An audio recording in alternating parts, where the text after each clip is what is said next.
Hello students, तुम्हा सगळ्यांना माहिती आहे की आपला आत्ताच अँटी अँजायनल ड्रगचा टॉपिक झालेला आहे मेडिसिनल केमिस्ट्रीमध्ये. बट जसं माझं लेक्चर झाल्यानंतर बरेच स्टुडंट माझ्याकडे आले आणि म्हणते की मॅडम मेडिसिनल केमिस्ट्रीमध्ये सुद्धा सेम टॉपिक आहे आणि फार्माकोलॉजीमध्ये पण सेम टॉपिक आहे. मग आम्ही नेमका स्टडी कसा करायचा, मेडिसिनल केमिस्ट्रीमध्ये लिहायचं तरी काय, फार्माकोलॉजीमध्ये सुद्धा लिहायचं तरी काय, फार्माकोलॉजीमध्ये पण ड्रग्स असतात का. I know this is your second part. Previous सेमेस्टरमध्ये सुद्धा तुम्हाला मेडिसिनल केमिस्ट्री होतं, फार्माकोलॉजी होतं. बट तरीही मुलांना एक कन्फ्युजन असते की नेमकं आत्ता याच्यामध्ये लिहायचं तरी काय, नेमकं क्लासिफिकेशन करायची तरी कुठले करायचे. मेडिसिनल केमिस्ट्रीमध्ये वेगळे असतात का, फार्माकोलॉजीमध्ये वेगळे असतात का, किंवा टॉपिकचं जे काही डिस्क्रिप्शन आहे ते डिस्क्रिप्शन वेगळं असतं का, ड्रग्स जे आहे ड्रग्स वेगवेगळे असतात का. हे आणि असे खूप सारे क्वेश्चन मुलांच्या मनामध्ये येतात. आणि असेच मुलं माझ्याकडे आले आणि मला क्वेश्चन विचारतात. म्हटलं चला तर म्हणजे ऑफलाईन मुलांना हा प्रश्न पडतोय तर ऑनलाईनसुद्धा मुलांना हाच प्रश्न पडत असणार. म्हणून मग ठरवलं की यावरती आपण एक व्हिडिओज बनवू. म्हणून मी आज स्टार्ट केलं आहे फार्माकोलॉजी. मेडिसिनल केमिस्ट्रीमध्ये आपण जे टॉपिक कवर करत आहोत सायमल्टेनियसली फार्माकोलॉजीमध्ये पण तेच सिलेबसमध्ये आहे. तुम्ही सिलेबस जर बघितला असणार तर सेम टॉपिक आहे. जसा मेडिसिनल केमिस्ट्रीमध्ये आपण अँटी अँजायना बघितला, तर आता इकडे फार्माकोलॉजीमध्ये फर्स्ट युनिटमध्येच आपल्याला अँटी अँजायना ड्रग्स पाहायला मिळतात, राईट. सो म्हणून म्हटलं की आता मेडिसिनल केमिस्ट्रीमध्ये तर आपला टॉपिक झालेला आहे, तर फार्माकोलॉजीमध्ये सुद्धा त्याला कवर करू. म्हणजे काय होतं की एकाच वेळेस एका स्टुडंटचे 2 सब्जेक्ट स्टडी केले जाते. आता तुम्ही म्हणणार मॅडम ॲट अ टाईम 2 सब्जेक्टचा स्टडी कसा काय, तर तुमच्या सगळ्या प्रश्नांची उत्तरं आज मी तुम्हाला देणार आहे. लेक्चरला स्टार्ट करायच्या अगोदर बघूया की नेमकं मेडिसिनल केमिस्ट्री आणि फार्माकोलॉजीमधला डिफरन्स काय आहे. तर ठीक आहे, आता मेडिसिनल केमिस्ट्रीमध्ये आपण कुठल्या कुठल्या टॉपिकचा स्टडी करतो. मेडिसिनल केमिस्ट्री आली की आपण काय करतो की मेडिसिनल केमिस्ट्रीमध्ये क्लासिफिकेशन, ड्रगचे स्ट्रक्चर, सार, अशा प्रकारे जे काही इम्पॉर्टंट थिंग आहे लाईक सिंथेसिस, युजेस आपण लिहत असतो. ठीक आहे, आता मेडिसिनल केमिस्ट्री म्हणजे काय, तर मेडिसिनल केमिस्ट्रीचं जर आपण डेफिनेशन बघितलं, आता मी डेप्थमध्ये डेफिनेशन सांगणार नाही, बट एक ओव्हरऑल तुम्हाला विजन क्लिअर करून देते की नेमकं मेडिसिनल केमिस्ट्री आणि फार्माकोलॉजीमध्ये होतं तरी का. आता मेडिसिनल केमिस्ट्री नेमकं करतं काय, जो आपला पर्टिक्युलर ड्रग आहे, फॉर एक्झाम्पल हा एक कुठलाही ड्रग आहे, मग तो अँटी अँजायनल ड्रग असो, अँटी अरिथमिक ड्रग असो किंवा अँटी हायपरटेन्सिव्ह ड्रग आहे. हा आता एक पर्टिक्युलर ड्रग आहे. हा ड्रग नेमका कसा बनतो, ठीक आहे, कसा फॉर्म होतो, सिंथेसाइज्ड होतो, याच्यामध्ये कुठल्या प्रकारचे केमिकल्स आहे, कुठल्या प्रकारच्या रिएक्शननं ते सिंथेसाइज झाला, त्या मॉलिक्यूलचं नेमकं नेचर काय आहे, ह्या सगळ्या गोष्टी आपण मेडिसिनल केमिस्ट्रीमध्ये बघत असतो. म्हणजेच आधी याची हिस्ट्री, म्हणजे एखादा मुलगा आला समजा, आता मुलगीची सपोज पाहणी झाली आपल्या घरामध्ये, आपल्या दीदीची सपोज पाहणी झाली आणि मुलगा आला बघायला आपल्या दीदीला, तर आपण काय करतो की तो जो पर्टिक्युलर मुलगा आहे त्या मुलगाची आधी हिस्ट्री माहिती करतो. ठीक आहे, हिस्ट्रीमध्ये आपण माहिती करतो की हा नेमका कुठे राहतो, याचं कॉलेज कुठे झालं आहे, नेमकं जॉब करतो तर खरं याचा जॉब आहे का, किती पेमेंट आहे, प्लस आपण चेक करतो की याचा फ्रेंड सर्कल काय आहे, याचं नेचर कसं आहे, याची वागणूक कशी आहे. त्याच्यानंतरच आपण पुढच्या गोष्टी विचारतो किंवा पुढचे काय जे स्टेप घेतो, हो म्हणायचं की नाही म्हणायचं. असं होतं घरी म्हणजे ज्यांच्या घरी मोठे मोठे दीदी दादा असणार त्यांना माहिती असणार, किंवा आता मुलंही मोठी होत आहे त्यांच्याही लग्नाचा विषय निघतो, तर अशा प्रकारे होतं. तर म्हणजे काय, आधी आपण त्याची हिस्ट्री माहिती करतो. सेम आपल्या मेडिसिनल केमिस्ट्रीमध्ये होतं की आधी तो जो काही पर्टिक्युलर ड्रग आहे त्या एक्झिस्टिंग ड्रगचा नेचर काय आहे, त्याचं मॉलिक्यूलमधचं नेचर काय आहे, नेमके कॉन्स्टिट्युएंट कुठले कुठले आहे, अशा प्रकारचा स्टडी आपण मेडिसिनल केमिस्ट्रीमध्ये करतो. देन त्याचा आणखीन सेकंड पार्ट म्हणजे त्याच्यानंतरचा, म्हणजे आता मुलगा आला, त्याची हिस्ट्री काढली, हिस्ट्रीनंतर त्याच्या फ्युचरची प्लॅनिंग, तो नेमका त्याच्या फॅमिलीसोबत बॉन्डिंग कशी आहे त्याच्याबद्दल आपण त्याची माहिती काढतो, राईट. तो त्यालाही प्रश्न विचारतो, नंतर तो गेल्यानंतर त्याच्या माघारीही विचारपूस करतो, राईट. सेम केस आपल्या ड्रगमध्ये होतं की आपला ड्रग हा नेमका इफेक्ट कसा शो करतो, त्याचा मेकॅनिझम ऑफ ॲक्शन काय आहे याची इन्फॉर्मेशन आपण घेतो. Exam point of view medicinal केमिस्ट्रीमध्ये आपण काय लिहितो की सगळ्यात आधी क्लासिफिकेशन, ठीक आहे, क्लासिफिकेशन लिहितो. क्लासिफिकेशन झाल्यानंतर जे काही पर्टिक्युलर क्लास आहे त्या क्लासमधले जे ड्रग्स आहे त्या ड्रग्सचं स्ट्रक्चर आपल्याला खूप महत्त्वाचं असते. स्ट्रक्चर लिहितो. स्ट्रक्चर जे काही त्याचं स्ट्रक्चर असणार ते स्ट्रक्चर लिहितो. स्ट्रक्चर लिहिल्यानंतर आपल्याला त्याचा इम्पॉर्टंट असते सार, SAR. प्रत्येक ड्रगचा सार हा आपल्याला माहिती असणं गरजेचं असते. जरी सिलेबसमध्ये मेन्शन केलेला नसतो, बट सगळ्यात वरती मेन्शन केलेला असतो की जे काही क्लास आहे त्या क्लासचा सार आपल्याला माहिती असणं गरजेचं आहे. त्याच्यानंतर जर आपला स्टारवाला ड्रग असला तर त्या स्टारवाला ड्रगचा सिंथेसिस आपल्याला माहिती असणं गरजेचं आहे. देन त्याचे युजेस, म्हणजे एवढ्या 1, 3, 4, 5 गोष्टी ही आपल्याला माहिती असणं गरजेचं आहे exam point of view medicinal केमिस्ट्रीमध्ये. क्लिअर आहे सगळ्यांना मेडिसिनल केमिस्ट्रीमध्ये म्हणजे कन्सेप्ट पॉईंट काय माहिती असणं गरजेचं आहे आणि एक्झाम पॉईंट ऑफ व्ह्यू काय लिहिणं गरजेचं आहे. आता फार्माकोलॉजीमध्ये काय असतं, आता एक पर्टिक्युलर ड्रग आहे, त्या ड्रगचं नेचर इम्पॉर्टंट आहे, आय नो, बट तो ड्रग आपल्या बॉडीमध्ये गेल्यानंतर त्याचं काय नेमकं रिॲक्शन होतं, काय त्याचं नेचर आहे, किंवा तो आपल्या सेल, ऑर्गन, बॉडीसोबत नेमका इंटरॅक्ट कसं करतं ही माहिती करून घेणं म्हणजेच काय तर फार्माकोलॉजीला स्टडी करणं. परत आपल्या सेम उदाहरणाकडे वळूया की हा जो आपला पर्टिक्युलर मुलगा आहे याची पसंती झाली आणि याचं लग्न आपल्या दीदीसोबत झालं. तर लग्न झाल्यानंतर तो मुलगा नेमका कसा राहतो, चांगला राहतो, जसं त्यांना सांगितलं होतं त्या सगळ्या गोष्टी त्याच्यामध्ये आहे, तो सगळं फॉलो करतो की काहीतरी चेंजेस आहे का. म्हणजे आधीच्या काळामध्ये 90sच्या अगोदर काय व्हायचं की एकदा मुलीचं लग्न झालं की झालं, मग तो नवरा कसाही वागो त्याला म्हणजे उपाय नव्हता. म्हणजे मुलीचं लग्न झालं की मुलगी परत येऊ शकत नव्हती. बट आता तसं नाही आहे. लग्न झाल्यानंतरही आई वडील मुलीकडे लक्ष देतात आणि जर काही प्रॉब्लेम असणार तर तिथेच ठीक आहे सेपरेट, असं होतं आणि असं व्हायलाही पाहिजे माझ्यामध्ये तरी. कारण मुलीला जर त्रास होत असणार तर आपण काय करतो की सेपरेशनचा आपल्याकडे आत्ता ऑप्शन आहे, बट आधी नव्हता. आपल्या ड्रगच्या सोबत सेम होतं. आता सेम कसं होतं, जेव्हा हा ड्रग आपल्या बॉडीमध्ये एंटर करतो, बॉडीमध्ये एंटर केल्यानंतर जे काही त्याची ॲक्शन आहे त्याच्या पर्टिक्युलर रिसेप्टारसोबत, सेलसोबत, ऑर्गनसोबत, टिश्यूंसोबत जे काही इंटरॅक्शन होतं ते इंटरॅक्शन आपल्याला इम्पॉर्टंट असते स्टडी करणं. आता एक पर्टिक्युलर ड्रग घेतला आपण, त्या ड्रगचं नेचर काय आहे की तो त्याची डिझायरेबल इफेक्ट शो करणार, त्याच्या पर्टिक्युलर रिसेप्टारसोबत जाऊन बाइंड करणार. आता हा ड्रग त्याच्या रिसेप्टारसोबत जाऊन बाउंड झाला आणि जे काही इफेक्ट शो करायचे होते ते इफेक्ट त्यांनी शो केली, देन ओके. बट हा ड्रग आपल्या बॉडीमध्ये गेला नाही आणि त्यांनी रिसेप्टारसोबत बाउंड केलं नाही किंवा इंटरॅक्शन केलं नाही आणि जे काही पर्टिक्युलर इफेक्ट शो करायचं होतं ती इफेक्ट शो केला नाही, तर हा ड्रग आपल्या कामाचा आहे का, नाही. हे आणि अशाच बऱ्याच गोष्टी फार्माकोलॉजीमध्ये स्टडी केल्या जाते. एक्झाम पॉईंट ऑफ व्ह्यू आपल्या फार्माकोलॉजीमध्ये आपण काय लिहित असतो, तर आता एखादा पर्टिक्युलर ड्रगची क्लासिफिकेशन, ड्रगचं क्लासिफिकेशन म्हटल्यापेक्षा एखादा डिसीजवरचे जे काही क्लासिफिकेशन आपल्याला लिहिणं गरजेचं आहे. क्लासिफिकेशन नंतर आपण जे काही त्याच्या क्लासिफिकेशनमध्ये जे काही ड्रग्स आहे किंवा जे काही क्लास आहे त्या क्लासचं मेकॅनिझम ऑफ ॲक्शन, नेमका तो ॲक्शन कशा प्रकारे शो करतो हे माहिती असणं गरजेचं आहे. त्याची फार्माकोकायनेटिक आणि फार्माकोडायनॅमिक थिंग आपल्याला लिहिणं गरजेचं असतं.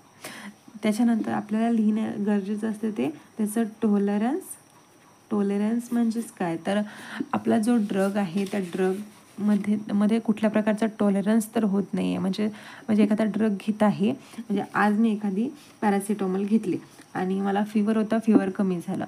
बट काय होतं, रेग्युलर बेसिसमध्ये मला थोडं जरी टेम्परेचर जाणवलं तरी मी रोज रोज रोज रोज रोज पॅरासिटामॉल घेते. बट एका पर्टिक्युलर टाईमनंतर काय होतं की मला फिवर जरी असलं, सपोज 100 डिग्री फॅरेट जरी मला टेम्परेचर असला तरीही काय होतं, पॅरासिटामॉल घेतला आणि माझं टेम्परेचर रेड्यूस होत नाही. का होत नाही की मी नॉर्मल जरी टेम्परेचर असलं तरी गोळी घ्यायची आणि मग काय होतं की एक्सेस बॉडी टेम्परेचर झालं तरीही हा पॅरासिटामॉल वर्क करत नव्हता. का करत नव्हता, तर त्याच्यामध्ये ही टॉलरन्स डेव्हलप झाला होता. ठीक आहे, म्हणजेच त्याची काय आपण आपल्या भाषेमध्ये सहनशीलता इन्क्रीज झाली असं म्हणू शकतो. ठीक आहे. देन ॲडवर्स ड्रग रिॲक्शन ही माहिती असणं आपल्याला गरजेचं आहे. ॲडवर्स ड्रग रिॲक्शन म्हणजे काय, आता पॅरासिटामॉलचंच एक्झाम्पल घेऊया की आता जनरली पॅरासिटामॉलचे कुठले ॲडवर्स ड्रग्स आहे, बट लॉंग टाईम यूज केल्यानंतर त्याचे इफेक्ट आहे. बट एखादा ड्रग आहे तर त्याचं नेमका तो त्याचे अनवॉन्टेड इफेक्ट कसा शो करतो, म्हणजे आपल्या बॉडीला नको असलेले रिस्पॉन्स कसे देतो, म्हणजे किडनीवरती, लिव्हरवरती किंवा डिझिनेस, नौशिया, काही पेशंट सेन्सिटिव्ह असते तर सेन्सिटिव्हिटी, असे जे काही ॲडवर्स ड्रगचे जे रिॲक्शन आहे ते रिॲक्शन आपल्याला स्टडी करणं गरजेचं असते. देन त्याचे युजेस स्टडी करणं गरजेचे असते. एवढ्या थिंग आपल्याला फार्माकोलॉजीमध्ये एक्झाम पॉईंट ऑफ व्ह्यू लिहायच्या असते. म्हणजेच आपल्या फार्माकोलॉजीमध्ये आपण इम्पॉर्टंट कशाला देतो, तर इथे थिअरीला जास्त इम्पॉर्टंट दिली जाते. म्हणजे आपण जे काही थिंग्स लिहितो ते बरोबर आहे की नाही त्याला जास्त इम्पॉर्टंट दिले जाते regarding to examiner point of view. आणि जी मेडिसिनल केमिस्ट्री आहे याच्यामध्ये आपल्याला स्ट्रक्चरला जास्त इम्पॉर्टंट दिली जाते. आता एक्झाममध्ये जर तुम्ही एखाद्या क्लासचे जर स्ट्रक्चर बरोबर लिहिले ना तर तू बघणार नाही की तुम्ही त्याचं डिस्क्रिप्शन लिहिलं की नाही, की त्याचं युजेस लिहिलं की नाही, कारण त्याला माहिती आहे की मुलांनी स्ट्रक्चर काढले तर यांनी स्टडी केलेलं आहे, क्लासिफिकेशन लिहिलं आहे, म्हणजेच त्या क्लासचं जे काही युजेस आहे त्याला माहिती आहे. बट फार्माकोलॉजीमध्ये तसं होत नाही. इथे कुठल्याही प्रकारचं आपल्याला स्ट्रक्चर काढायचं नसतं आहे. तर काय इम्पॉर्टंट आहे तर ही जी काय त्याचं मेकॅनिझम ऑफ ॲक्शन आहे, त्याची फार्माकोकायनेटिक, डायनॅमिक, टॉलरन्स, ADR, युजेस, ह्या सगळ्या गोष्टी लिहिणं आपल्याला गरजेचं असते. आय होप तुम्हाला फार्माकोलॉजी आणि मेडिसिनल केमिस्ट्री यामधला फरक समजला असणार. आता आपला हा जो अँटी एंजायनल ड्रग आहे, अँटी एंजायनल कॅटेगरी आहे अँटी एंजायना, तर याला आता आपण कसं स्टडी करणार. आता मेडिसिनल केमिस्ट्रीमध्ये आपण अंजायनाला स्टडी केला आहे, अंजायना पेक्टोरिसला स्टडी केला आहे. डिसीज तर सेम राहणार आहे, आजारपण जे आहे ते आजारपण चेंज राहणार आहे, बट त्याला बघायचा पॉईंट ऑफ व्ह्यू चेंज होणार. कसा चेंज होणार, आता परत एक्झाम्पल देते. आता बघा, आपल्या इथं डेंग्यूची साथ चालू आहे. ठीक आहे. आता फॉर एक्झाम्पल मलाच बघा, आता मला डेंग्यू झाला होता. डेंग्यू झाल्यानंतर जेव्हा मी हॉस्पिटलमध्ये ॲडमिट होते, मी ॲडमिट झाल्यानंतर माझे काही चेकअप केले गेले, मला लॅबॉरेटरीमध्ये पाठवलं गेलं. लॅबॉरेटरीमध्ये पाठवल्यानंतर माझं ब्लड टेस्ट केलं. ब्लड टेस्टमध्ये जेव्हा मी डेंग्यू पॉझिटिव्ह निघाले तर तो जो लॅब असिस्टंट होता त्याला काही घेणं देणं होतं का? नाही. का? तर त्याचं काम काय आहे की त्याचं काम फक्त चेक करून देणं आहे की पॉझिटिव्ह आहे की नाही रिपोर्ट. बट जे फिजिशियन होते, जे काही डॉक्टर्स होते, त्या डॉक्टरांना फरक पडत होता की माझा रिपोर्ट हा पॉझिटिव्ह आहे की निगेटिव्ह आहे, राईट? का? तर त्यांना त्याच्यावरती ट्रीटमेंट द्यायची होती, त्यांना मला ट्रीट करायचं होतं आणि म्हणून त्यांना फरक पडत होता की माझा जो रिपोर्ट आहे पर्टिक्युलर तो पॉझिटिव्ह आहे की नाही. जेव्हा माझा रिपोर्ट पॉझिटिव्ह आला तर त्यांनी माझ्यावरती ट्रीटमेंट चालू केली, राईट? म्हणजेच आता डिसीज आपला डेंग्यूच आहे, पेशंट एकच आहे, बट दोघांचे पॉईंट ऑफ व्ह्यू चेंज आहे. जो लॅब असिस्टंट आहे त्याचे पॉईंट ऑफ व्ह्यू चेंज आहे की त्याला काही घेणं देणं नाही आहे, तुम्ही ट्रीटमेंट घ्या नका घेऊ, क्युअर व्हा नका घेऊ, त्याचं काम काय ब्लड सॅम्पल घेणं आणि रिपोर्ट देणं. बट तो जो काही आपला फिजिशियन आहे त्या फिजिशियनला काय आहे की जेव्हा एकदा पॉझिटिव्ह आल्यानंतर त्याच्यावरती ट्रीटमेंट देणं, तो पेशंट क्युअर झाला पाहिजे, ही त्याचं रिस्पॉन्सिबिलिटी आहे आणि तिथे त्याला घेणं देणं आहे, आपण असं म्हणू शकतो. म्हणजेच डिसीज जो आहे तो सेम आहे, बट त्याचे जे काही पॉईंट ऑफ व्ह्यू आहे, बघण्याचा दृष्टिकोन आहे तो चेंज आहे. सेम होतं आपल्या ह्या फार्माकोलॉजी आणि मेडिसिनल केमिस्ट्रीमध्ये काय करायचं असते की असं फार्माकोलॉजी आणि मेडिसिनल केमिस्ट्रीला सायमल्टेनियसली स्टडी करायचा असतो. म्हणजेच एका वेळेस आपले 2 सब्जेक्ट क्लिअर होतात. आता अँटी अंजायनल ड्रग आहे. आता याचं कन्सेप्ट जे आहे म्हणजे हा कसा होतो, काय होतो हे सेम राहणार आहे. याची क्लासिफिकेशन सेम राहणार आहे. हा ड्रग्स कशा प्रकारे यूज केला जाते याच्यावरती ते सेम राहणार आहे. बट याच्यामध्ये लिहायच्या गोष्टी थिंग्स त्या वेगवेगळ्या राहणार आहे. ठीक आहे. म्हणजेच कशाप्रकारे झाला आणि कशाप्रकारे ट्रीट करू हे सेम आहे. बट जे काही थिंग्स आपण इथे बघितले की आपल्याला एक्झाम पॉईंट ऑफ व्ह्यू काय माहिती असणं गरजेचं आहे त्या गोष्टी फक्त डिफरंट असणार आहे. बाकी सगळं सेम असणार आहे. चला तर स्टार्ट करूया आपल्या फार्माकोलॉजीच्या पहिल्या टॉपिकला, दॅट इज अँटी अंजायनल ड्रग्सला. आता अँटी अंजायनल ड्रग्स माहिती असण्याच्या अगोदर आपल्याला अँटी अंजायना म्हणजे काय हे माहिती असणं गरजेचं आहे.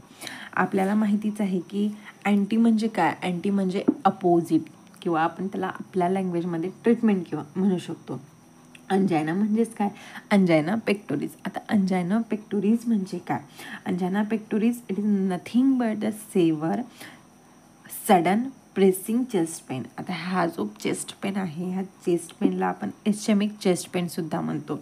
आता ह्याच्यावरती डिटेल आपण एक्सप्लेनेशन मेडिसिनल केमिस्ट्रीच्याच लेक्चर्समध्ये घेतलेला आहे. एक ओव्हरव्ह्यू मी तुम्हाला सांगते आता, कारण जे स्टुडंट्स मेडिसिनल केमिस्ट्रीचे लेक्चर न करता डायरेक्ट ह्या लेक्चरवरती आले त्यांना कन्सेप्ट क्लिअर असणं गरजेचं आहे. आता अंजायना पेक्टोरिस म्हणजे काय, कारण अंजायनालाच आपण अंजायना पेक्टोरिस म्हणतो. अंजायना पेक्टोरिसमध्ये काय होतं की जे काही पर्टिक्युलर पेशंट आहे त्या पर्टिक्युलर पेशंटच्या चेस्टमध्ये सडन पेन होतो. आता हा पेन एवढा इंटेन्स असतो, हा पेन त्याला टॉलरेट होत नाही. बरेचदा असं होतं की ते कोलॅप्स होतात. म्हणजे चालता चालता एखाद्या पेशंटच्या हार्टमध्ये पेन झाला आणि तो पेशंट तिथे जाग्यावरतीही डेथ होतं. अशा केसेस होतं ह्या अंजायना पेक्टोरिसमध्ये. आता ही जी चेस्ट पेन आहे याला इस्चेमिक चेस्ट पेनसुद्धा म्हणतात. इस्चेमिक चेस्ट पेन का म्हणतात, तर हा जो पेन आहे हा इस्चेमिक हार्ट डिसीजमुळं ऑकर होतो, म्हणून याला इस्चेमिक चेस्ट पेन म्हणतो. हा पेन स्टार्ट होतो आपल्या हार्टच्या लेफ्ट साईडला. फॉर एक्झाम्पल हा आपला हार्ट आहे आणि याची ही left and this one is a right side. तर हा जो पेन आहे हा लेफ्ट साईडपासून स्टार्ट होतो. देन आपला जो नेक रिजन आहे नेकवरती जातो. नेकच्या नंतर जो हँड आहे हँडवरती जातो, जॉजवरती जातो.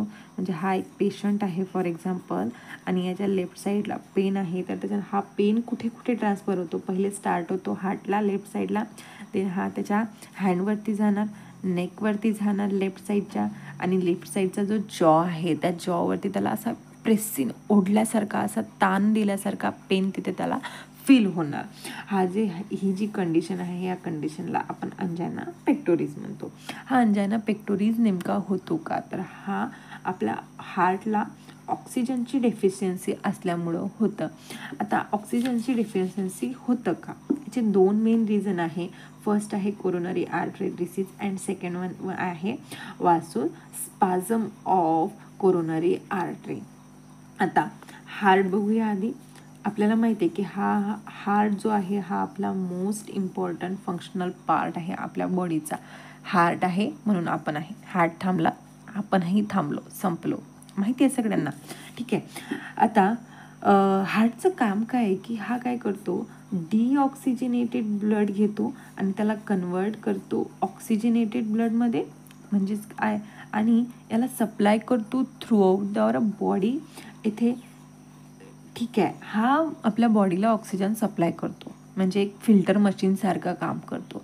बट यालाही काम करायसाठी एनर्जीची गरज आहे. म्हणजे एक एक्झाम्पल जर आपण घेतलं की आता फिल्टर मशीनचीच घेऊ. आता आपल्या घरी सपोज फिल्टर मशीन आहे. ती मशीन काय करते की टाकीतलं पाणी घेते, त्याच्यामधला जो काही गाळ आहे ती गाळला फिल्टर आउट करते आणि एक स्वच्छ पाणी असं आपल्याला करवून देते. पण ठीक आहे, आता हे क्लिनिंगचं काम करत आहे, फिल्टर करायचं काम करत आहे आणि आपल्याला वॉटर सप्लाय करत आहे. बट ही जी आपली मशीन आहे, ही जी आपली फिल्टर आहे, ह्या फिल्टरलाही एनर्जीची गरज आहे. यालाही कुठेतरी आपल्याला इलेक्ट्रिक सप्लाय देणं गरजेचं आहे. जेव्हा आपण याला इलेक्ट्रिक सप्लाय पास करू तेव्हाच ते त्याचं पर्टिक्युलर जे काही ॲक्शन आहे ते शो करणार. लाईट नसली की फिल्टर काम करत नाही. ठीक आहे. प्लस याचं रेग्युलर मेंटेनन्स करणं गरजेचं आहे. याच्यामध्ये काही कुठले फिल्टर्स जे खराब झालेले असणार तर त्या फिल्टरला रिप्लेस करणं गरजेचं आहे का. म्हणजेच हे जे काही पर्टिक्युलर डिव्हाइस आहे आपल्या त्या डिव्हाइसला जगण्यासाठी काय इम्पॉर्टंट आहे तर फर्स्ट आहे इलेक्ट्रिसिटी आणि सेकंड आहे त्याचा मेंटेनन्स. आता मशीनला जर एवढी गरज असणार मेंटेनन्सची तर हा तर आपला हार्ट आहे, एवढं मोठं अख्खी बॉडी चालवतं तर बघा याला किती गरज असणार.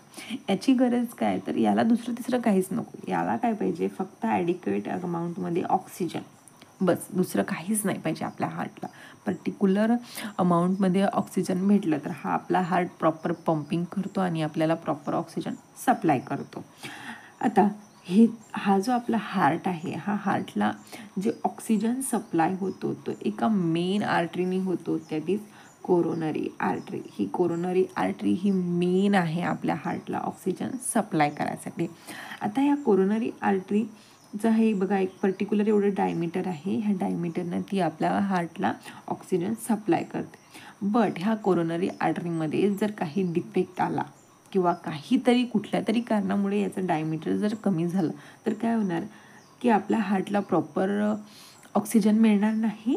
ठीक आहे. आता फॉर एक्झाम्पल ही आपली कोरोनरी आर्टरी आहे आणि काय होतं की बऱ्याचदा कोलेस्ट्रॉल किंवा लिपिडचं कॉन्सन्ट्रेशन इन्क्रीज झाल्यामुळं इथं डिपॉझिशन होतं आर्टरीमध्ये. डिपॉझिशन झाल्यामुळं काय होतं की ही बघा आधी ही एवढी डायमीटर होती आणि यानं आपल्या हार्टला ऑक्सिजन सप्लाय होत होता, म्हणजे ब्लड सप्लाय होत होता. बट काहीतरी एखाद्या रिझनमुळं किंवा कुठल्या तरी कारणामुळं काय झालं इथं डिपॉझिशन झालं लिपिडचं किंवा कोलेस्ट्रॉलचं. तर काय झालं ही बघा आता इथनं हा रस्ता बंद झाला. मग काय मोकळा किती आहे एवढा, म्हणजे ही जी डायमीटर होती ती अर्धीच झाली.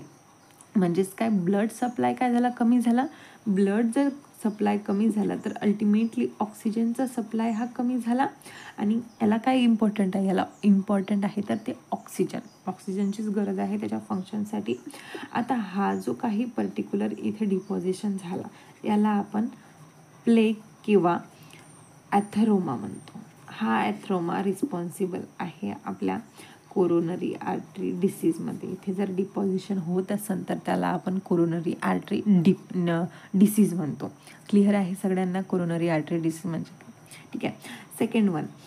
सेकंड वन आहे वासोस्पाझम ऑफ कोरोनरी आर्टरी. आता ह्या केसमध्ये काय होतं की इथे आपली जी आर्टरीज आहे दॅट इज कोरोनरी आर्टरी, इथे कुठल्याही प्रकारचं कॅल्सिफिकेशन होत नाही, कुठल्याही प्रकारचं डिपॉझिशन होत नाही. मग होतं तरी काय तर एखाद्या पर्टिक्युलर रिझनमुळं तर तिथे वासोस्पॅझम होता. आता वासोस्पॅझम म्हणजे काय, म्हणजे याची डायमीटर जी आहे ती कमी होते. कशी कमी होते तर तिथं कुठल्या तरी प्रमाणात किंवा काहीतरी रिझन काहीही असू शकते. आपण डिफाईन करू शकत नाही रिझनला, भरपूर रिझन असतात. तर त्याच्यामुळं काय होतं की आपली ही जी आर्टरी आहे ती प्रेस होते. ठीक आहे. आणि प्रेस झाल्यामुळं काय होतं की तिथे एक फोल्ड सारखी तयार होते. आता फॉर एक्झाम्पल आता नॉर्मल आपली कोरोनरी आर्टरी होती आणि आर्टरीमध्ये अशा प्रकारे काहीतरी प्रेसिंग झाल्यामुळं काय झालं की ही जी डायमीटर बघा आधी एवढी होती आणि प्रेसिंग झाल्यामुळं ती एवढी झाली. म्हणजेच काय ब्लॉकेज नाही आहे बट तिथं स्पॅझम झाला आणि स्पॅझम झाल्यामुळं ही जी डायमीटर आहे ती कमी झाली. म्हणजेच काय ब्लड फ्लो हा जो कमी झाला आणि अल्टिमेटली काय ऑक्सिजनचा सप्लाय हा कमी झाला. आणि हे दोन मेन रिझन आहे आपल्या पेक्टोरिससाठी. आता आपले हे जे अँटी अँजायनल ड्रग्स आहे या अँटी अँजायनल ड्रगचं काम काय असायला पाहिजे, आपल्याला काय हार्टला ऑक्सिजन प्रॉपर भेटत नाही. आता रिझन काय आहे, पहिला रिझन आहे प्लेक फॉर्मेशन, सेकंड रिझन आहे वासोस्पाझम. आता आपल्या ड्रगनं काय करायला पाहिजे, डिझायरेबल ॲक्शन काय आहे आपल्या ड्रगची की बॉडीमध्ये गेल्यानंतर इथे जे काही हा स्पॅझम झाला जे काही कॉन्ट्रॅक्शन झालं आहे कॉन्ट्रॅक्शनला रिलॅक्सेशन होणं.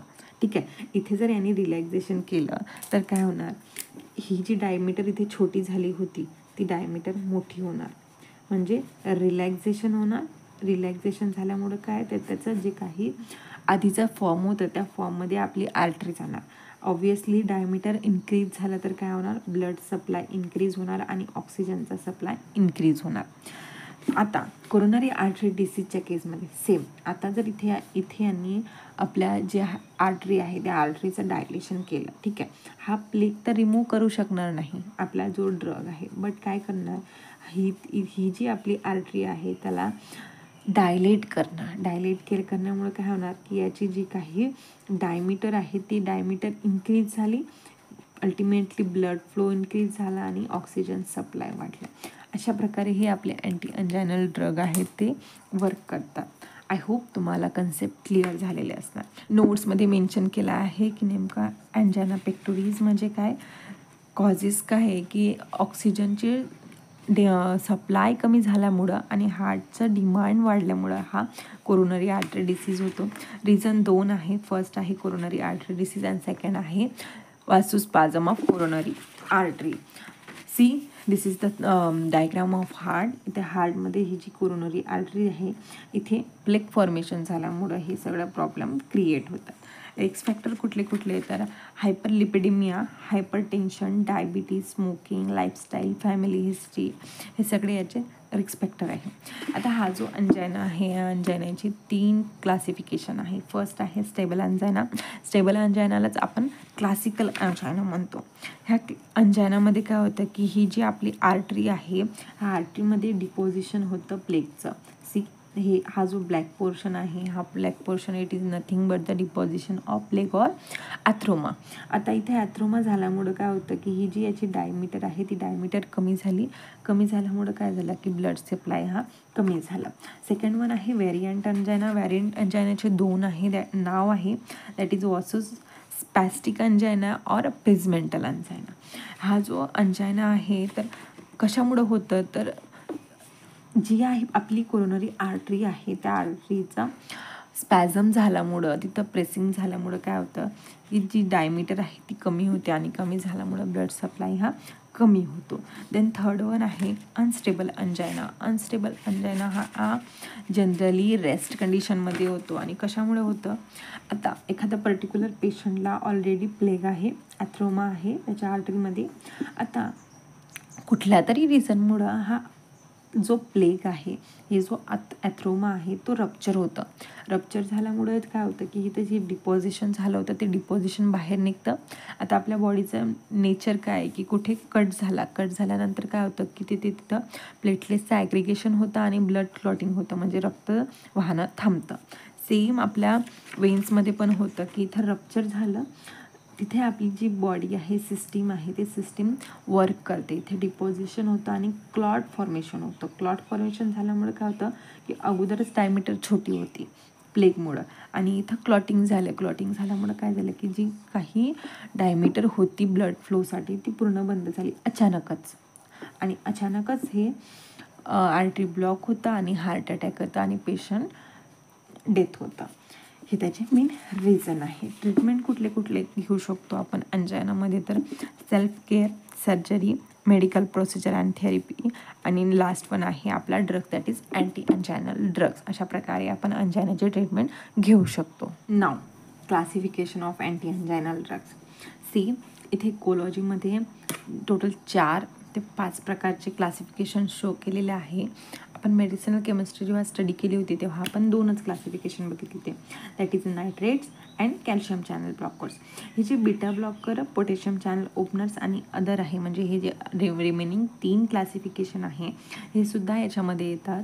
कारण हे तर बीटा ब्लॉकर्स जे आहे, beta blockers anti hypertensive drugs आहे आणि हे जे पोटॅशियम चॅनल ब्लॉकर्स आहे हे सुद्धा ह्या कॅटेगरीमध्ये येतात. फर्स्ट जो कॅटेगरी आहे दॅट इज नायट्रेट्सलाच आपण वासोस्पाझम म्हणतो, ठीक आहे.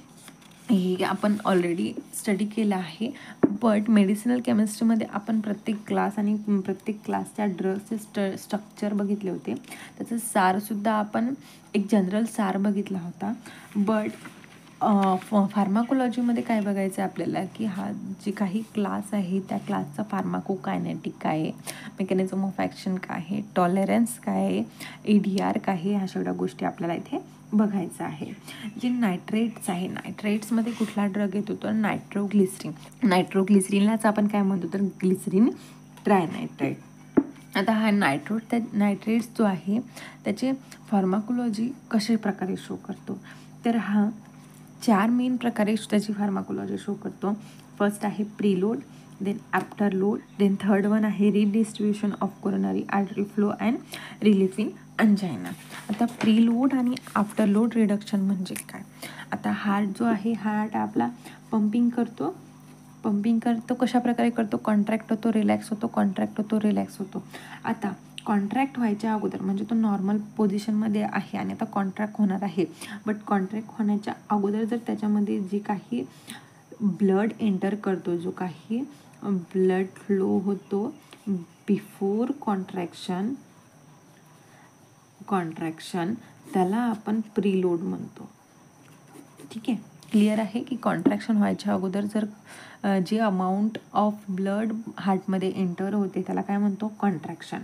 आणि रिलॅक्सेशन झाला, कॉन्ट्रॅक्ट झाला, ठीक आहे, कॉन्ट्रॅक्ट झाल्यानंतर रिलॅक्स होतो, रिलॅक्स झाल्यानंतर म्हणजे आता कॉन्ट्रॅक्ट झाला काय तर एक पर्टिक्युलर अमाऊंट ऑफ ब्लड बाहेर निघतं आणि ती जे काही अमाऊंट ऑफ ब्लड बाहेर निघतं त्याला म्हणतात आफ्टर लोड.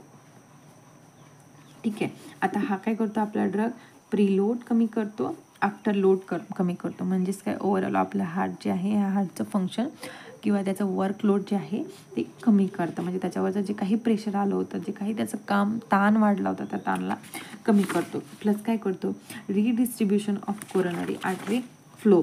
ती जी कोरोनरी आर्टरी आपण बघितली ही काय करते, सप्लाय करते आपल्या हार्टला. तर त्याचं जे काही सप्लाय करण्याचं जे काही नेचर आहे त्याला रिडिस्ट्रीब्यूट करते आणि प्रॉपर वेमध्ये आपल्या हार्टला ऑक्सिजन सप्लाय करते. देन काय करते रिलीफ इन अंजायना, अंजायनाचा जो पेन आहे त्या पेनला रिलीफ करते. अशा प्रकारे हा वर्क करतो. आता फार्माकोकायनेटिक्स काय आहे, म्हणजेच हा जो आपला ड्रग आहे कशा प्रकारे आपल्या बॉडीमध्ये एंटर झाल्यानंतर वर्क करतो तर फर्स्ट थिंग हा ॲब्झॉर्ब होतो फ्रॉम बक्कल म्युकोजा.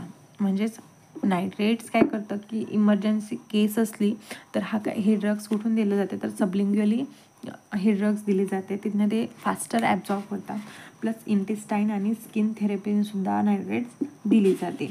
याचा ड्युरेशन ऑफ ॲक्शन किती आहे तर सबलिंग्युअली आपण जर एखाद्या पेशंटला इमर्जन्सी केसमध्ये दिली तर 10 to 20 मिनिट्स ही त्याची ड्युरेशन ऑफ ॲक्शन आहे.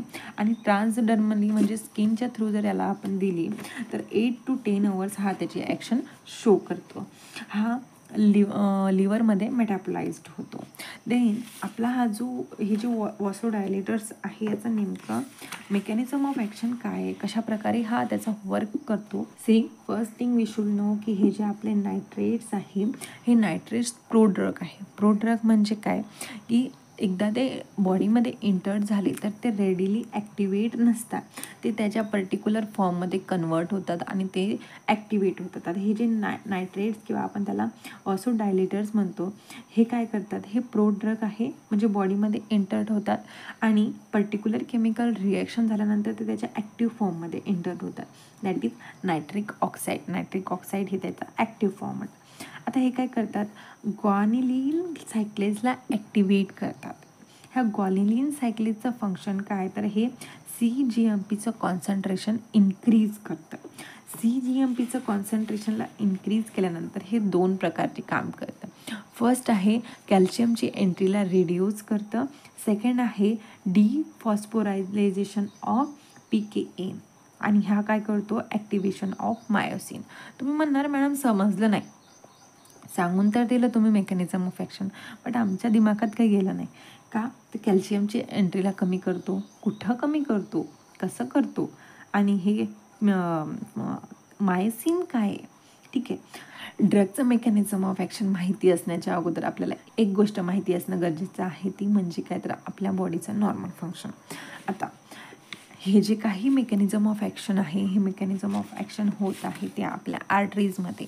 आपले जे स्मूथ मसल्स आहे दॅट इज आपले कोरोनरी आर्टरीज आहे, त्या आर्टरीमध्ये आपला ड्रग जाऊन इफेक्ट शो करतो. आता ही जी आपली आर्टरी आहे ती आर्टरी कशामुळे किंवा कशी बनलेली असते. आता फॉर एक्झाम्पल ही आपली अशा प्रकारे ही आपली आर्टरी आहे किंवा आपले स्मूथ मसल्स आहे. स्मूथ मसल्स आहे. ही स्मूथ मसल नेमकं वर्क कशी शो करते, तर इथे बरेच रिसेप्टार्स आणि चॅनल्स प्रेझेंट असतात. इथे एक मेन चॅनल प्रेझेंट असतो. हा चॅनलचा फंक्शन काय आहे की हा आपल्या मसल्समध्ये व्होल्टेजचं कंडक्शन करतो. हे जे व्होल्टेज आहे, हा व्होल्टेजचा इथे आल्यानंतर काम आहे काय आहे, तर इथे एक व्होल्टेज गेटेड सोडियम चॅनल असतात. व्होल्टेज गेटेड सोडियम चॅनल काय करतात की इथे जेव्हा आपल्या बॉडीमध्ये व्होल्टेज जनरेशन होतं तेव्हा हा काय करतो, चॅनल ओपन होतो आणि एक्सटर्नली जे Na पॉझिटिव्ह आयन्स असतात त्यांचं कॉन्सन्ट्रेशन सेलमध्ये इन्क्रीज करते. ठीक आहे. आता ठीक आहे, सोडियम आयन्स आपल्या सेलमध्ये एंटर झाले, प्लस इथे आणखीन 2 चॅनल्स असतात. हे 2 चॅनल्स असतात कॅल्शियम चॅनल्स. कॅल्शियम चॅनलचे 2 टाईप्स असतात. फर्स्ट वन जे असतात ते स्लो असतात, म्हणजेच काय, नॉर्मल एक कॅल्शियम आयन्स घेणार आणि सेलमध्ये एंटर करणार, परत दुसरा आणणार, दुसरा एंटर करणार. आणखीन इथे एल टाईप कॅल्शियम चॅनल असतात. आता हे जे टाईप्स आहे, वेगवेगळे टाईप्स चॅनलचे आहे, मी तुम्हाला कधीतरी एखाद्या नेक्स्ट लेक्चरमध्ये सांगणार. तर हे जे टाईप्स आहे चॅनलचे, हे जे एल टाईप आहे, एल टाईप हे खूप फास्टर असतात. हे काय करतात, जास्त प्रमाणात कॅल्शियम आयनचं कॉन्सन्ट्रेशन इन्क्रीज करतात सेलमध्ये. प्लस इथं आणखीन एक चॅनल असतो. हा चॅनल काय करतो, आता इथे बघा पॉझिटिव्ह आयन्सचं कॉन्सन्ट्रेशन खूप प्रमाणात इन्क्रीज झालं, त्याला कमी करणं गरजेचं आहे. तर सेलमध्ये K positive that is potassium ions present असतात. तर हा जो पंप आहे दॅट इज पोटॅशियम पंप, हा पंप काय करतो, एक्सटर्नली ह्या पोटॅशियम आयनला जाऊन सोडतो, म्हणजे आतमधलं कॉन्सन्ट्रेशन हे बाहेर जाऊन सोडतं, बाहेर इन्क्रीज करतं. प्लस इथे एक सिस्टीम प्रेझेंट असते. ही जी सिस्टीम आहे याला आपण सार्कोप्लाझ्मिक रेटिक्युलम म्हणतो. ह्या सार्कोप्लाझ्मिक रेटिक्युलमचं फंक्शन काय आहे की इथे रिसेप्टार्स प्रेझेंट असतात. हे रिसेप्टारला जाऊन कॅल्शियम बाउंड होतो. हे कॅल्शियम काय करतं, याच्या आतमध्ये एंटर करतं. एंटर केल्यानंतर हे काय करतं की हा कॅल्शियमला बाहेर जाऊन सोडतं आणि इथे रिसेप्टार्स प्रेझेंट असतात. हे रिसेप्टार्स कुठले आहेत, तर याला ट्रोपोनिन म्हणतात. हे ट्रोपोनिनचं फंक्शन काय आहे की इथे ऑलरेडी प्रेझेंट असतात, ते प्रेझेंट असतं ॲक्टिन अँड मायसिन. हे ॲक्टिन आणि मायसिन हे सेपरेट फॉर्ममध्ये असतात, बट जेव्हा आपला कॅल्शियम ह्या रिसेप्टारला जाऊन बाउंड होतो तेव्हा काय करतं, ॲक्टिन आणि मायसिन हे इंटरॅक्ट होतं आणि इंटरॅक्ट झाल्यामुळं आपलं जे सेल आहे, जी आर्टरी आहे, ते कॉन्ट्रॅक्ट होतं. अशी एक खूप लेंदी प्रोसेस आहे आपल्या बॉडीमध्ये कॉन्ट्रॅक्शनची. कॉन्ट्रॅक्ट झाल्यामुळं काय होतं की आपली जी काही पर्टिक्युलर ब्लड वेसल होती ती ब्लड वेसलचं डायमीटर छोटं होतं आणि आपलं ड्रग काय करतं की रिलॅक्सेशन करतं. तर आता हा जो आपला नायट्रेट्स आहे, हा नायट्रेट्स काय करतो म्हणते, फर्स्ट थिंग काय करतो की CGMPचं कॉन्सन्ट्रेशन इन्क्रीज करतो. हा CGMPचं नेमकं काम काय आहे, तर हे जी कॅल्शियम आयन्स जी एंट्री सेलमध्ये होतो त्या एंट्रीला तो स्टॉप करतो, रिड्यूस करतो. म्हणजे इथे आता भरपूर प्रमाणात कॅल्शियम येत होतं आणि भरपूर प्रमाणात सेल ही कॉन्ट्रॅक्ट होत होती. ही CGMP काय करतं, ही CGMP ह्या कॅल्शियम आयनला आतमध्ये येऊ देत नाही, त्याची एंट्री जी आहे ती रिड्यूस्ड करते. रिड्यूस झाल्यामुळं काय होणार की अल्टिमेटली आपले कॅल्शियम आयन्स कमी होणार. आयन्स कमी झाल्यामुळं हे सार्कोप्लाझ्मिक रेटिक्युलममध्ये कमी प्रमाणात जाणार, कमी प्रमाणात ह्या ट्रोपोनिनसोबत बाउंड होणार आणि कमी प्रमाणात ॲक्टिन मायसिन ॲक्टिवेट होऊन कॉन्ट्रॅक्शन होणार. म्हणजे अल्टिमेटली आपली सेल जी आहे ती रिलॅक्स होणार आणि आपल्याला आपली सेल ही रिलॅक्स असणं गरजेचं आहे. समजलं सगळ्यांना फर्स्ट मेकॅनिझम. सेकंड मेकॅनिझम काय आहे की हा ॲक्टिन आणि मायसिनचं इंटरॅक्शन होऊ देत नाही, किंवा आपण असं म्हणू शकतो की ही जी मायसिन आहे ह्या मायसिनचं ॲक्टिवेशन होऊ देत नाही. जर मायसिनच ॲक्टिवेट झाला नाही तर तो ॲक्टिनसोबत रिॲक्ट होणार नाही आणि कॉन्ट्रॅक्शन होणार नाही, म्हणजेच काय, रिलॅक्सेशन होणार. आय होप तुम्हाला क्लिअर असणार. अगदी सिम्पल भाषेत मी समजवण्याचा प्रयत्न केला आहे की नेमकं आपले ड्रग्स वर्क कसे करतात. तर आता हे जे आपले नायट्रेट्स आहे याचं टॉलरन्स कुठले कुठले आहे, नोट्समध्ये मेकॅनिझम ऑफ ॲक्शन हे डिटेलमध्ये एक्सप्लेन केलं आहे. तुम्ही जाऊन टेलिग्राम चॅनलवरती व्हिजिट करू शकता. तुम्हाला नोट्स हे अगदी फ्रीमध्ये अवेलेबल होणार आणि फ्रीमध्ये तुम्ही डाउनलोड करू शकता. ठीक आहे. टॉलरन्स म्हणजेच काय, आता ड्रग्स आपल्या घेतल्यानंतर काही एखादा पर्टिक्युलर टाईम पिरियडनंतर तो त्याचे ॲक्शन शो करणं थांबवते, म्हणजे त्याचे इफेक्ट तो थांबवतो आणि त्यालाच आपण काय म्हणतो तर टॉलरन्स म्हणतो. आणि ह्या टॉलरन्समुळे नेमकं होतं काय, तर आपली जी नायट्रोग्लिसरीनचं कन्व्हर्शन होतं नायट्रिक ऑक्साईडमध्ये, त्याचं कन्व्हर्जन हे कमी प्रमाणात होतं टॉलरन्स झाल्यामुळं. वेगवेगळे रिझन्स आहे ज्याच्यामुळे टॉलरन्स होतं. For example volume expansion, then neuro hormonal activation, then generation of free radical जर जास्त प्रमाणात फॉर्म झाले तरीसुद्धा आपलं ड्रगचं टॉलरन्स होतं. Then inactivation of mitochondrial aldehyde dehydrogenase, हा जो एन्झाईम आहे ह्या एन्झाईमचं काय काम होतं तर बायो ट्रान्सफॉर्मेशन ऑफ नायट्रोग्लिसिन. हा जो एन्झाईम आहे that is mitochondrial aldehyde dehydrogenase, याचं इनॅक्टिव्हेशन झाल्यामुळे सुद्धा आपला ड्रग हा टॉलरन्स होतो. देन ॲडवर्स ड्रग रिॲक्शन, कुठले अपोजिट रिॲक्शन आहे तर most common adverse drug reaction आहे याचे that is tachycardia, then hypotension and headache. अशा प्रकारे ॲडवर्स ड्रग रिॲक्शन हा आपला ड्रग शो करतो. याचे ड्रग इंटरॅक्शन कुठले आहे, हा नायट्रेट चं इंटरॅक्शन होतं सिल्डेनाफिलसोबत आणि सडन हायपोटेन्शन होते, म्हणजे पेशंटचं BP हे नॉर्मलपेक्षा खूप कमी होतं आणि ज्याच्यामुळे काय होतं की पेशंटची डेथ होऊ शकतो. म्हणून हा आपला नायट्रेट ह्या सिल्डेनाफिलसोबत देत नाही. ठीक आहे. युजेस कुठले आहे तर अंजायना पेक्टोरिससाठी याचा यूज होतो, ॲक्यूट कोरोनरी सिंड्रोमसाठी यूज होतो, देन मायोकार्डियल इन्फेक्शन, कंजेस्टिव्ह हार्ट फेल्युअरमध्ये सुद्धा याचा यूज होतो, देन बिलियरी कोलिक, इसोफॅगिल स्पॅझम आणि सायनाइड पॉयझनिंग सारख्या केसमध्ये आपल्या नायट्रेटचा यूज होतो. देन नेक्स्ट क्लास आहे आपला कॅल्शियम चॅनल ब्लॉकर. नावावरूनच कळते की हा काय करत असणार, कॅल्शियम चॅनलला ब्लॉक करत असणार. आता बघा ना, आपल्याला माहिती आहे कॅल्शियम चॅनलचं काम कुठलं होतं की कॅल्शियम आयनची एंट्री सेलमध्ये इन्क्रीज करायची. आता हे काय करतात कॅल्शियम चॅनल ब्लॉकर्स की हा चॅनललाच ब्लॉक करून टाकतात, म्हणजे चॅनलचा रस्ताच बंद करून टाकतात. आता चॅनलचा रस्ताच जर बंद झाला तर सेलमध्ये कॅल्शियम आयन्स येणार नाही तर काय होणार, प्लाझ्मिक रेटिक्युलममध्ये ते जाणार नाही तर ते ट्रोपिनसोबत बाइंड होणार नाही. जर ट्रोपिनसोबतच कॅल्शियम आयन बाइंड होणार नाही तर मायसिनचं ॲक्टिव्हेशन होणार नाही आणि ॲक्टिनचं आणि मायसिनचं रिॲक्शन होणार नाही. इंटरॅक्शन जर झालं नाही तर काय, कॉन्ट्रॅक्शन होणार नाही, म्हणजेच अल्टिमेटली आपली सेल ही रिलॅक्स होणार आणि अशा प्रकारे हे कॅल्शियम चॅनल ब्लॉकर्स वर्क करतात. हे जे आपले कॅल्शियम चॅनल ब्लॉकर्स आहे याचे बरेच ॲडवर्स ड्रग रिॲक्शन आहे, like constipation, peripheral oedema, nausea, dizziness, flushing, असे वेगवेगळे याचे ॲडवर्स ड्रग रिॲक्शन आहे. मोर सिव्हिअर तर हार्ट फेल्युअरसुद्धा होतं, ब्लॉकेज होतं, डिप्रेशन कॉज करतो. हे जे याचे सिरियस ॲडवर्स ड्रग रिॲक्शन आहे that is heart failure, blockage आणि डिप्रेशन. तर सगळ्यात जास्त विरापॅमिल हा ड्रग आहे, याच्यामुळे हे जास्त प्रमाणात ॲडवर्स ड्रग रिॲक्शन आपल्याला बघायला भेटतात. आणि कमी प्रमाणात कुठला ड्रग शो करतो तर डायहायड्रोपायरिडिन्स हा ड्रग्स आहे, हा जो कमी प्रमाणात ॲडवर्स ड्रग रिॲक्शन शो करतो. युजेस कुठले तर विरापॅमिल आणि डिलटायझिन हे जे ड्रग्स आहे कॉम्बिनेशनमध्ये यूज केले जाते for the treatment of arrhythmia. These calcium channel blockers are used for the treatment of vasospastic angina, and also these nifedipine are used for the treatment of acute angina. This nifedipine comes under the class of calcium channel blocker. Then third category आहे आपले beta blockers. हे beta blockers कशा प्रकारे work करतात तर आपल्याला माहिती आहे जो आपला हार्ट आहे, हार्टमध्ये मेन रिसेप्टार्स असतात, बीटा रिसेप्टार्स. तुम्ही जेव्हा हार्टचं डिटेल स्टडी केला असणार तेव्हा तुम्हाला माहिती आहे की बीटा-2 रिसेप्टार्स हे आपल्या हार्टमध्ये प्रेझेंट असतात आणि जे काय करतात हायपरटेन्शन सारख्या केसेस आपल्या हार्टमध्ये कॉज करतात. तर ही बीटा ब्लॉकर काय करतात की हा जो रिसेप्टार आहे त्या रिसेप्टारला ब्लॉक करून आपलं हार्टचं वर्कलोड डिक्रीज करतात, म्हणजे आपल्या हार्टचं काम हे कमी प्रमाणात करतात.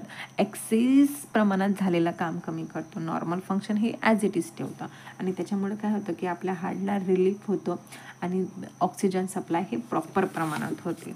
सो हे जे बीटा ब्लॉकर्स आहे हे बीटा ब्लॉकर्स काय करतात, बीटा-1 सिलेक्टिव्ह ब्लॉकर्स जे आहे फॉर एक्झाम्पल ॲटेनॉल, मेटाप्रोलाल हे जास्त प्रमाणात यूज केल्या जात्या as compared to non selective beta blocker like propranolol. हे काय करतात, अस्थमाच्या पेशंटमध्ये कॉन्ट्राइंडिकेट आहे, म्हणजे अस्थमाच्या पेशंटमध्ये हे दिले जात नाही. जर त्यांना अंजायना पेक्टोरिस झालेला असणार तर त्या केसमध्ये हे ड्रग्स दिले जात नाही.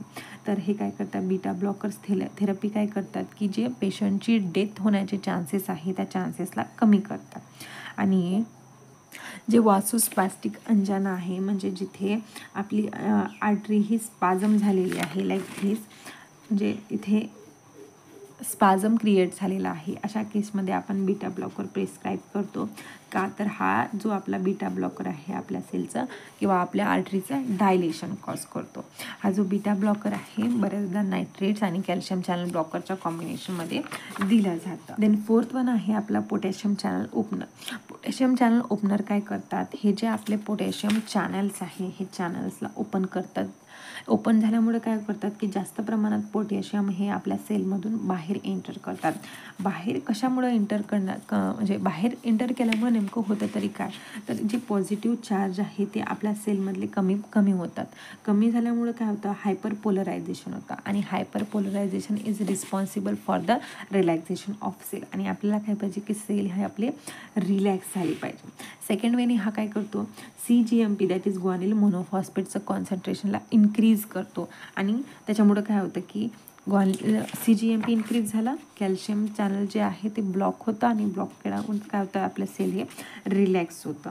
याचे हा जो आपला ड्रग्स आहे ओरली ॲब्झॉर्ब होतं, लिव्हरमध्ये त्याचं मेटाबॉलिझम होतं आणि युरिनच्या थ्रू हा एक्सक्रीट केला जातो. बरेच असे साईड इफेक्ट आहे like flushing, palpitation, weakness, headache, dizziness.